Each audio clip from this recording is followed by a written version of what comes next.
금융당국의 말 한마디에 전 금융권이 참가하는 대규모 채용 박람회가 급조됐습니다. 생색내기 행사에 그칠 것이라는 우려가 나옵니다. 분당이 추가로 투기과열지구로 지정돼 재건축이 힘들어지자 규제가 덜한 리모델링으로 눈을 돌리고 있습니다. 삼성과일지가 100만 원을 넘나드는 초고가 스마트폰 판매에 나서면서 프리미엄 스마트폰 시장이 뜨겁게 달아오르고 있습니다.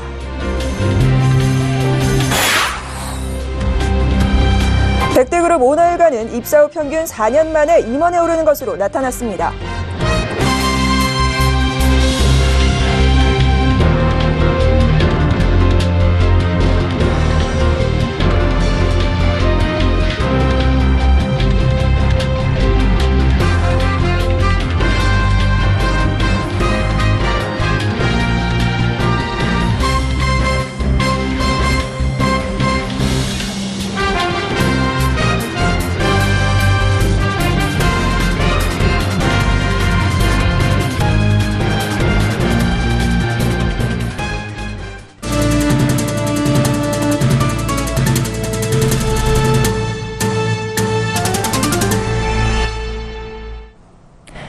시청자 여러분 안녕하십니까? 센 경제 현장 김혜영입니다.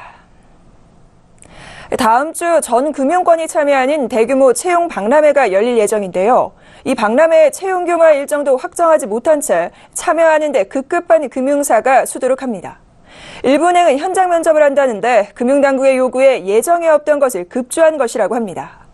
고용 확대라는 정부 정책에 발맞춰 뭔가 보여줘야 한다는 금융당국의 생각과 눈치만 보는 업계가 만들어낸 생색내기 행사가 될 것이란 우려가 나옵니다. 정훈규 기자가 취재했습니다. 다음 주 수요일 서울 동대문 디자인 플라자에서 전 금융권이 참여하는 공동채용 박람회가 개최됩니다. 11개 은행, 17개 보험사, 7개 증권사, 8개 카드사 등 총 52개 금융사가 참여하는 말 그대로 블록버스터급 채용 박람회입니다. 형식상 주체는 은행연합회 등 각 업권별 협회로 돼 있는데 이렇게 전 금융권이 동시에 움직일 수 있었던 배경은 따로 있습니다. 한 협회 관계자는 처음 당국에서 얘기가 나와 협회들이 같이 전체적으로 움직이게 됐다고 말했습니다. 고용 확대를 위해 열심히 일하는 모습을 보여줘야 하는 금융당국이 행사 개최를 요구하자 눈치를 봐야 하는 업계가 할 수 없이 자리를 마련한 겁니다. 이렇다 보니 이번 박람회에는 면접 팁 등 정보 제공을 위한 면담과 설명회만 있을 뿐 채용 규모와 일정을 정하지 못한 참여사도 많습니다. 그나마 기업은행과 농협은행, 우리은행과 국민은행 등 일부 은행이 당일 현장 면접을 해 우수 면접자에게는 하반기 공채 시 서류 전형 면제 특혜를 줄 예정입니다. 그런데 이마저도 당국의 입김으로 마지못해 마련된 겁니다. 한 금융사 관계자는 현장 면접은 예정에 없었다며 행사 흥행을 위해 금융위 측에서 채용과 연계된 프로그램 요청이 있었다고 밝혔습니다. 국민은행의 경우 자체 현장 면접 프로그램을 지난 7월 마감해 400명의 서류 전형 면제자를 이미 발표했는데 이번 박람회 참여로 갑자기 서류 전형 면제자를 추가해야 합니다.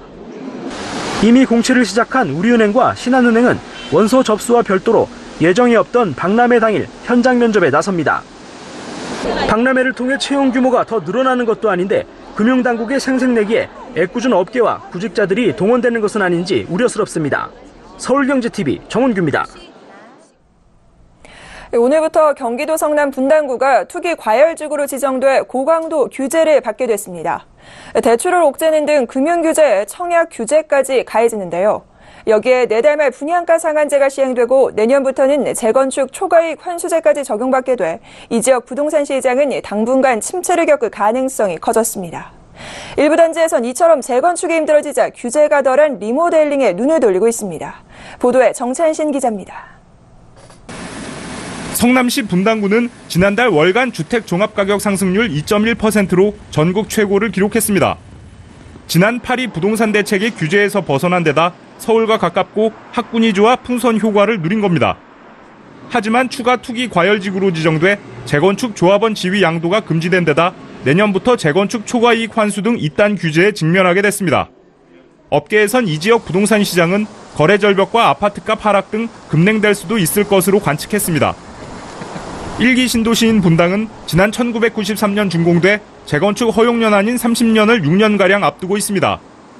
조합을 설립하는 등 재건축 추진을 위한 움직임이 곳곳에서 이뤄지고 있는 상황입니다. 하지만 일부 단지에선 재건축 규제에 초점이 맞춰진 정부 대책을 피해 리모델링으로 활로를 찾고 있습니다. 수직 증축 리모델링은 재건축과 달리 조합원 지위 양도 금지 적용을 받지 않고 초과이익 환수에서도 자유롭습니다. 여기에 리모델링 허용 연한은 준공후 15년으로 당장 시행도 가능합니다. 다만 다음 달 말쯤 분양가 상한제 적용 요건이 개선되고 이 지역이 분양가 상한제 지역으로 선정되면 수익성을 확보할 수 있을지 의문입니다. 리모델링은 14층 이하면 2개 층, 15층 이상이면 3개 층까지 수직 증축이 가능합니다.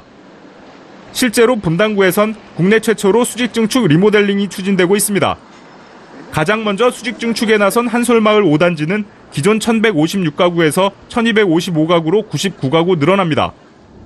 하지만 리모델링으로 늘어나는 가구 물량이 적어 사업비 확보가 어렵다는 게 단점입니다. 이 밖에 분당구 정자동 느티마을 3, 4단지, 구미동 무지개마을 4단지 등도 수직 증축 리모델링을 추진 중입니다. 이 같은 사업 방식이 재건축 규제를 피하기 위한 단지들의 대안이 될 수 있을지 주목됩니다. 서울경제TV 정창신입니다. 내일부터 사전 판매에 들어가는 삼성전자 갤럭시 노트 8의 출고 가격이 처음으로 100만 원을 넘어섰습니다. LG전자의 신제품 V30 역시 100만 원에 근접하게 가격이 책정될 것이라고 하는데요. 삼성전자와 LG전자의 스마트폰 마케팅 전쟁이 치열해질 것으로 기대됩니다. 김사윤 기자가 보도합니다. 삼성전자가 내일 갤럭시 노트 8 사전 판매에 돌입합니다. 출고 가격은 64GB 모델이 109만 4,500원으로 삼성 스마트폰 가격이 처음으로 100만 원을 넘어섰습니다. 지난해 갤럭시 노트 7이 예약 판매에 들어갈 때 출고 가격은 98만 9,800원으로 갤럭시 노트 8이 출시되면서 11만 원가량 오른 셈입니다. 삼성전자는 내일부터 오는 14일까지 사전 판매를 통해 제품을 구매하는 고객에게 사은품을 증정합니다. 64GB 모델 고객에게는 웨어러블 기기 등을 구매할 수 있는 10만원 할인 쿠폰을, 256GB 모델 고객에게는 하만 블루투스 스피커 등을 증정할 예정입니다. 또 갤럭시 노트 8 신규 개통 고객에게 디스플레이 파손 교체 비용 50%도 지원하게 됩니다. LG전자도 지난 1일 공개한 V30 스마트폰 예약 판매를 14일부터 시작할 예정입니다. 가격은 아직 공개되지 않았지만 90만 원 후반 정도에서 결정될 것으로 보입니다. V30 역시 카메라에 f1.6 렌즈를 장착하고 제품 후면에 광각 카메라와 일반 카메라 등 듀얼 카메라를 장착했고 뱅 앤 올uf슨과의 협업으로 소리의 울림 등 잔향을 늘리거나 줄이는 디지털 필터 기능 등을 장착했습니다. LG전자 역시 예약 판매에서 액정 교체 비용 지원 등으로 삼성 갤럭시 노트 8과 정면 승부를 펼친다는 방침입니다. 프리미엄 스마트폰 시장의 제품 사양 경쟁이 이루어지면서 스마트폰 출고 가격이 100만 원에 근접한 만큼 사전 판매에서 어떤 결과가 나올지 주목됩니다. 서울경제TV 김상용입니다. 국내 100대 그룹의 오너일가는 입사 후 평균 4년 만에 임원으로 승진하는 것으로 조사됐습니다. 특히 재벌 오너일가의 초고속 승진이 3, 4대로 갈수록 더욱 빨라진 것으로 나타났습니다. 앵커 리포트입니다. 오너일가가 입사 후 임원에 오르는 데 걸리는 기간은 평균 4.2년. 100대 그룹 가운데 오너일가가 임원으로 근무 중인 77개 그룹 185명의 승진 현황을 조사한 결과입니다. 평균 29.7세에 입사해 33.7세에 임원직함을 단 것으로 나타났습니다. 이는 지난해 9월 말 기준 30대 그룹 일반 직원의 임원 승진 평균 나이 51세에 비해 무려 17년 이상 빠릅니다. 특히 재벌과 초고속 승진은 후대로 갈수록 더 빨라지는 것으로 나타났습니다. 1, 2세대에 해당하는 부모 세대는 평균 30.1세에 입사해 4.7년 후 임원으로 승진한 데 비해 3, 4세대로 분류되는 자녀 세대는 29.9세에 입사해 33세에 임원이 된 것으로 조사됐습니다. 입사 후 사장이 되는 시점도 부모 세대보다 자녀 세대가 짧았습니다. 부모 세대는 입사 후 평균 13.5년 후인 43.3세 사장단에 오른 반면 자녀 세대는 불과 12.5년 만인 40.4세 사장단으로 승진했습니다. 이런 경향은 그룹 규모가 작을수록 더 두드러졌습니다. 그룹 규모별로는 30대 그룹 오너일가의 임원 승진 기간은 5년, 하위 70개 그룹은 3.4년으로 더 짧았습니다. 한편 경력이 없어도 입사와 동시에 임원이 된 오너일가는 22명. 전체의 11.9%에 달해 10명 중 1명은 입사와 동시에 임원이 됐습니다. 대표적으로 하나그룹 김승현 회장, 신세계 이명희 회장, 허진수 SPC 부사장 등입니다. 반면 임원 승진까지 10년 이상 걸린 경우는 23명. 입사 18.3년 만에 임원으로 승진한 조남호 한진중공업 회장과 구자엽 LS전선 회장, 구자용 LS네트워크스 회장 등입니다. 서울경제TV 김혜영입니다.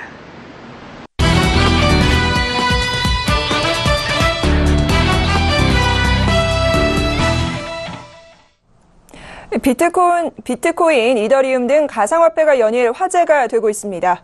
환율의 영향을 받지 않는 안전자산이라는 인식이 퍼지고 사용자가 늘면서 가상화폐의 가치도 천정부지로 높아지고 있는데요.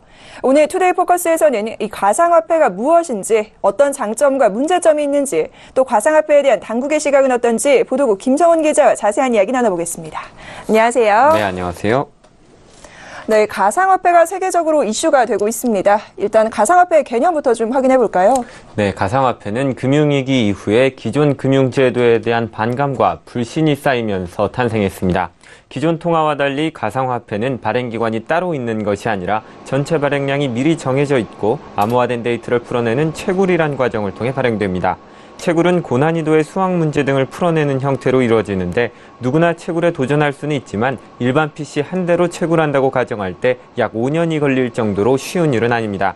이처럼 발행량을 조절하는 중앙기관이 없다는 특징 덕분에 가상화폐는 물가의 영향이나 기관의 간섭으로부터 상대적으로 자유로울 수 있습니다. 대표적인 가상화폐로는 비트코인과 이더리움이 있습니다. 국내 최대 가상화폐 거래소 빗썸의 지난달 말 기준 가상화폐 거래량은 2조 6천억 원을 돌파해 코스닥 시장 거래 대금을 앞질렀습니다. 연초 37만 명이던 이용자 수도 지난달 말 기준 87만 명으로 50만 명가량 증가했습니다.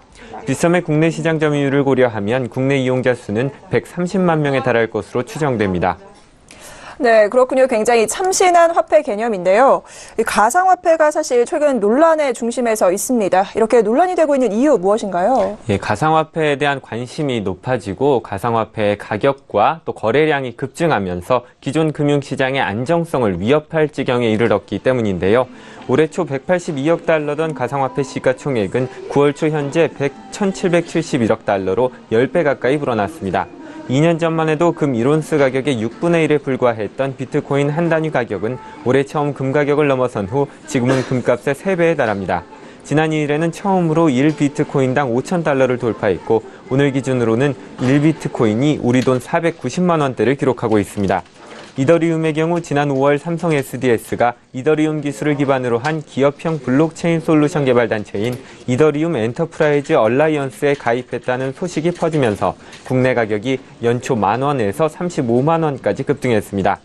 현재 이더리움은 36만 원대까지 오른 상태입니다. 이처럼 시장이 급격하게 커지면서 가상화폐 관련 금융 범죄도 늘고 있습니다. 우리나라에서도 가상화폐 거래소 야피조는 해킹으로 고객 예치금 55억 원을 도난당해 결국 투자자들이 손실을 분담했고 같은 가상화폐 거래소 빗썸에서는 지난 6월 직원의 개인용 컴퓨터가 해킹당하면서 3만여 투자자들의 개인정보가 유출됐습니다.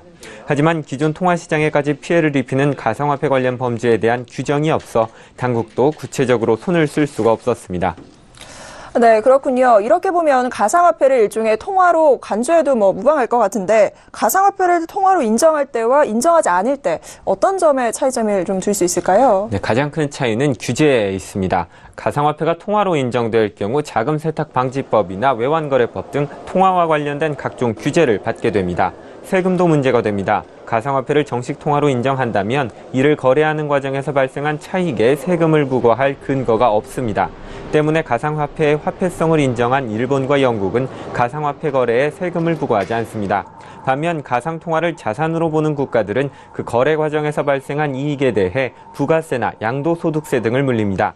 미국 국세청은 가상통화를 자산으로 규정해 자본이득에 대해 세금을 매기고 있고 중국도 개인소득세를 부과합니다. 우리나라의 경우도 금융위원회가 가상통화를 화폐로 인정하지 않고 있고 가상화폐, 가상통화라는 용어도 법정통화나 화폐라는 인식을 가져오기 때문에 신중해야 한다는 입장입니다. 아직 세금을 물리지는 않고 있지만 한승희 국세청장은 지난 6월 가상화폐에 대해 양도세를 부과하는 방안을 검토하겠다고 밝힌 바 있습니다. 네, 상당히 민감한 문제인 건 사실인 것 같습니다. 그런데 가상화폐가 사실 통화로 인정을 받든 인정을 받지 않든 규모가 상당히 커지고 있잖아요. 규제를 어느 정도 받아야 되지 않나, 규제가 필요할 것 같은데 우리 금융당국의 규제 계획 어떻습니까? 예, 국내에서도 가상화폐와 관련된 이슈들이 불거지면서 우리 금융당국에서도 규제에 대한 정책을 마련하고 있습니다. 오는 12월부터는 가상화폐 거래소에서의 거래도 공과금 납부처럼 은행 가상계좌를 통해 이루어지고 가상통화 취급업자와 이용자는 반드시 은행에서 실명 확인을 해야 거래가 가능합니다. 또 가상통화업자에겐 금융관련법상 자금 세탁 방지 의무를 부과해 가상통화를 이용한 해외 송금의 투명성을 확보하기로 했습니다. 따라서 소액 해외 송금업자가 가상통화를 매개로 하려면 송금 방식을 등록하고 한국은행에 매일 거래 내역을 보고해야 합니다. 가상통화의 국내 거래에 대해서도 특정금융거래정보의 보고 및 이용 등에 관한 법, 이른바 특금법을 개정해 규제하는 방안이 추진됩니다. 네, 오늘은 세계적으로 논란이 되고 있는 가상화폐에 관해 김성훈 기자와 자세한 이야기 나눠봤습니다. 오늘 말씀 고맙습니다. 감사합니다.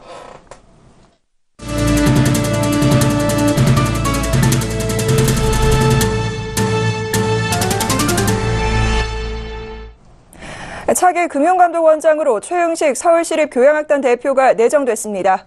최정국 금융위원장은 6일 금융위 정례회를 열어 진웅섭 현 금융감독원장의 후임으로 최 대표를 임명 제청했습니다.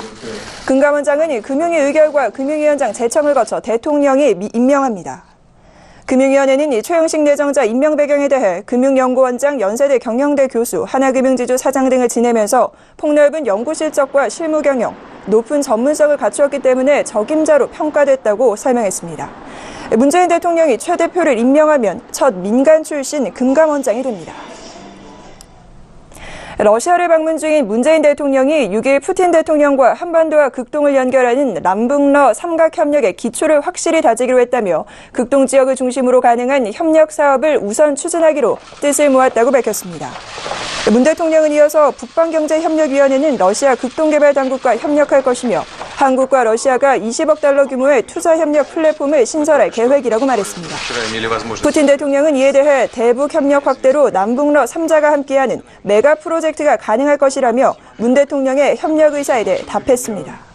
푸틴 대통령은 또 한국과 러시아의 교역량이 올 들어 6개월간 50%로 늘었다며 앞으로도 협력을 기대한다고 말했습니다. 회담에서 중요하게 논의됐던 북한 문제에 대해 문 대통령은 푸틴 대통령이 북핵 문제 해결과 남북관계 개선을 위해 우리 정부에 전폭적으로 지지하고 이해를 표명한 것을 기쁘게 생각한다며 앞으로 북핵 문제와 관련된 전략적 소통을 강화할 것이라고 말했습니다. 9월 30일부터 10월 9일까지 열흘간 이어지는 추석 황금 연휴 때 아파서 의료기관이나 약국을 이용하면 평상시보다 비용을 30%에서 50% 더 내야 합니다. 추석 열흘 연휴 기간은 이른바 토요일, 야간, 공휴일, 가산제가 적용되기 때문입니다. 구체적으로 현재 평일에 동네의원에서 진료를 받으면 초진진찰료 14,860원 중 환자는 본인 부담금 30%에 해당하는 4,458원을 내면 됩니다. 하지만 이번 추석 연휴를 비롯해 토요일, 공휴일이나 평일, 야간에 동네의원에 가면 초진진찰료가 평일보다 30% 추가돼 평일보다 1,337원을 더 내야 합니다. 이런 계산은 어디까지나 기본 진찰에 대한 것일 뿐 진료를 받을 때 추가 검사나 처치를 받게 되면 환자 부담금은 더 불어나게 됩니다. 올 2분기 맞벌이와 외벌이 가구 간 소득 격차가 6분기 만에 가장 좁혀진 것으로 나타났습니다. 통계청에 따르면 올해 2분기 맞벌이 가구와 맞벌이 외 가구의 평균 소득은 각각 547만 3천 원, 369만 3천 원을 기록해 맞벌이 가구가 혼자 버는 가구에 비해 소득이 불과 1.48배 높은 것으로 집계됐습니다.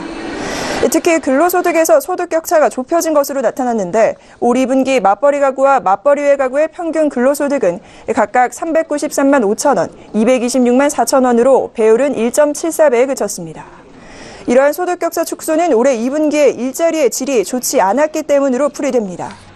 실제로 질이 좋다고 평가받는 제조업 취업자는 4월, 5월 연속으로 감소했고 고용노동부에 따르면 6월 상용직과 임시, 일용직의 임금 격차는 206만 1천 원으로 1년 전보다 2.3% 커졌습니다. 국내 은행들이 해외 점포에서 벌어들인 돈이 크게 증가한 것으로 나타났습니다. 금융감독원에 따르면 올 상반기 국내 은행들의 해외 점포에서 발생한 순이익은 약 4억 6천만 달러로 지난해와 비교해 48.7% 증가했습니다. 이처럼 해외 점포 순이익이 급증한 것은 대출 채권 등 운용 자산이 늘면서 이자 이익이 증가하고 대손 비용이 감소한 결과라고 금감원은 설명했습니다. 상반기 이자 이익은 지난해 같은 기간보다 14% 늘었고 대손 비용은 65% 줄었습니다. 해외 점포들은 총 자산은 1,000억 달러를 넘어서 지난해 말보다 5.6% 증가했고 고정이하 여신 비율이 0.9%로 지난해 말보다 0.2%포인트 하락하는 등 자산 건전성도 양호한 수준으로 평가됐습니다. 한편 전체 해외 점포는 184개로 지난해 말보다 6개 더 많아졌습니다. 오늘 종가 기준 LG그룹 상장 계열사의 시가총액은 97조 원으로 현대차그룹을 누르고 3위에 올랐습니다. 올 초까지만 해도 시가총액 2위를 지키던 현대차그룹은 최근 2개월 새 SK그룹과 LG그룹에 밀려 대한민국 기업 규모 4위로 밀려났습니다. 중국 휴대폰 시장에서 중국 현지 브랜드가 우수한 가성비를 앞세워 한국 브랜드를 밀어내고 있다는 분석이 나왔습니다. 지난해 1분기만 해도 6위였던 중국 현지 휴대폰 브랜드 오포가 가격 대비 성능을 무기로 1년 만에 비보, 삼성, 샤오미를 제치고 3위로 올라섰고 삼성은 4위에서 6위로 떨어졌습니다. 한국개발연구원이 우리 경제가 생산 측면에서 나타났던 경기 둔화 조짐은 진정되고 있지만 회복세는 아직 견실하지 못하다고 진단했습니다. KDI는 서비스 생산은 2.2% 증가했고 제조업 출하도 수출 출하를 중심으로 상승 전환했지만 민간 소비의 개선 추세는 여전히 미약하다고 분석했습니다. 한국경제연구원은 현재 추세대로 복지 지출이 늘어나면 2040년께는 지표상 우리나라가 세계 최고 수준의 복지 선진국이 될 것이라고 전망했습니다. 하지만 복지 수준만큼 국민의 세금 부담도 커져 2060년 한국인의 조세 부담률은 35%까지 치솟을 것으로 예상했습니다.